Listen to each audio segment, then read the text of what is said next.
As a decorated agent of the universe, I've had decades of service battling the world's most wanted deemed dumbass and graduates from UofTT, the University of TikTok. While tackling these beta and bonnet bandits, I noticed they have all-time high hood rat habits and thug tendencies and will instantly activate beta and bonnet power. With my trusty power reader, I can detect their testosterone toughness and estrogen energy, granting me perfect force to defeat their skills from Professor Peggy and Queen Bonnet. Experience from past missions established that 90% of the time, they transition to being an infant imbecile, and if in a gang, a high chance of a mighty mouse. These crooks need to go back to school and learn how to be smart. Cause if you don't know how to act, you're gonna get put in the back, Jack or Jill. Usual suspects. You underestimate the power of the dark side. I can feel your anger. It gives you focus, makes you stronger. Sector Alert 001, Estrogen Energy, Subsector 1, New York.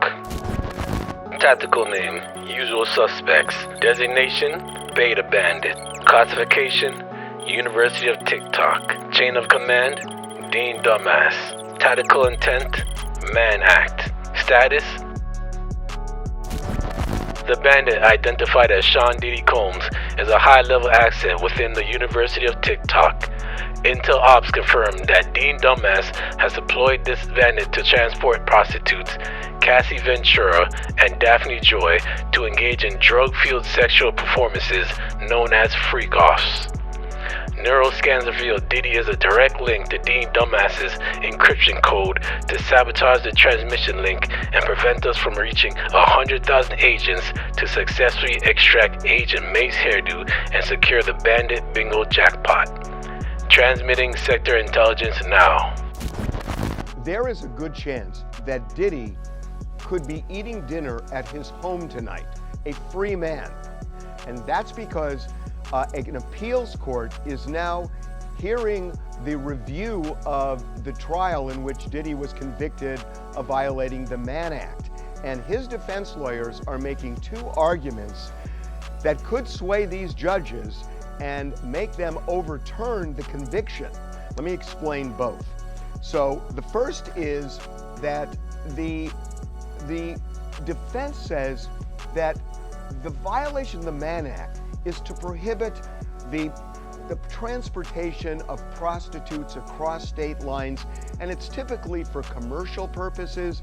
That's where they've used it before. In this case, the defense is saying this is nothing more than kinky porn, and kinky porn is protected by the First Amendment. Now, that may sound crazy, but I'm going to read you something from their brief. Listen to this. They say, freak-offs and hotel nights were highly choreographed sexual performances involving the use of costumes, role play, and staged lighting, which were filmed so Combs and his girlfriends could watch this amateur pornography later. Pornography production and viewing of this sort is protected by the First Amendment and thus cannot constitutionally be prosecuted. So what they're saying is, look, if you want to use the Mann Act to prosecute people who are moving prostitutes across state lines for commercial transactions, which again is what it's usually used for, that's one thing. But here, there's no commercial purpose. Diddy lost money. He ended up paying the prostitutes. The films were never distributed to anybody. The defense is saying it was for his pleasure and the pleasure of people who may have been participating. So they're saying, look, this is like any porn. It could be OnlyFans, it could be anything like that, and all of that is constitutionally protected and shouldn't be prosecuted. So that's one argument. And I gotta say, it is an interesting argument. The prosecutors are saying it's meritless, but I wouldn't be so quick to judge it that way. So we don't know what the prosecution is going to say beyond that in court. But these judges, as I'm recording right now, the judges are hearing these arguments. The second thing they're arguing is that the sentence was totally out of whack, that Diddy got 50 months for violating the Mann Act. And typically, for Mann Act prosecutions, the average is around 15 months. And what the defense is saying is that the trial judge in this case considered all sorts of evidence that he shouldn't have. That the judge, even though Diddy was acquitted of racketeering and sex trafficking, and there was a lot of evidence presented about coercion and force, and the Cassie video was introduced into evidence. The defense is saying none of that should be considered because the Mann Act has nothing to do with that. But they're saying the judge's sentence was colored by all of those things, and the judge threw the book at Diddy when the judge should have just looked at the Mann Act violation and then sentenced appropriately. They're saying the appropriate sentence should have been around 15 months. Well, guess what? Diddy has already served 19 months. So, if either of those arguments fly, if the appellate court believes that this is constitutionally protected porn, or if the appellate court believes that the sentence was out of whack, 15 months is more appropriate, either one of those, Diddy is a free man. So the oral argument, as I said, is going on right now. Typically, and I'm sure it's going to happen in this case, the judges are not going to rule from the bench. That just never happens.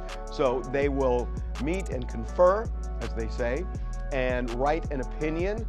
But sooner rather than later, if the appellate court buys what Diddy is trying to sell, he could be a free man relatively soon. Debrief in the Locus Log and comment below.